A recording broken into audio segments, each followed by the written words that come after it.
have to start thinking ahead to 2012. I've already made my New Year's resolution. I will not woo. Let's be real, no one likes a woo girl. All your friends disown you in public, the guy you've been eyeing all night suddenly has IBS, and even the bartender, who you've tipped handsomely, wishes you would just pass the F out so they can throw you in a cab. At the end of the night, you find yourself on the curb, mascara running down your face, practically wearing a giant neon sign that says, "I have daddy issues." Yeah, not a good look. Anywho, woos or no woos, I'm still celebrating.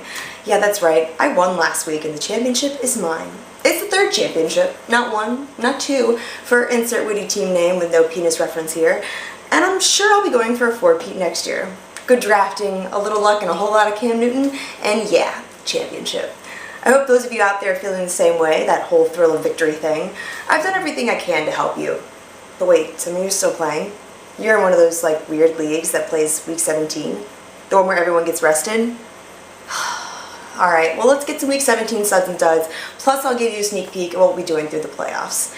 It always sucks being the younger brother, but Eli Manning has stepped out of the shadow of Peyton while Peyton's been on the sidelines.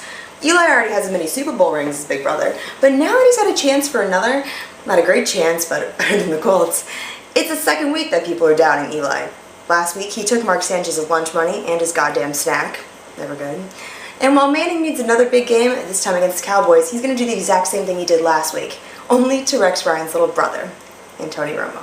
Take Eli, win games. It's been a bad year for the running back. Adrian Peterson blew out his knee in a meaningless game last week, which makes him a huge draft sleeper next year. More on that later. And now coaches around the league are going to take the same lesson. They're not going to make the same mistake. Players like Frank Gore, Ray Rice, Arian Foster aren't bust, but they're not going to see as much action this week. Stay away from all backs that you aren't sure are going to get big carries.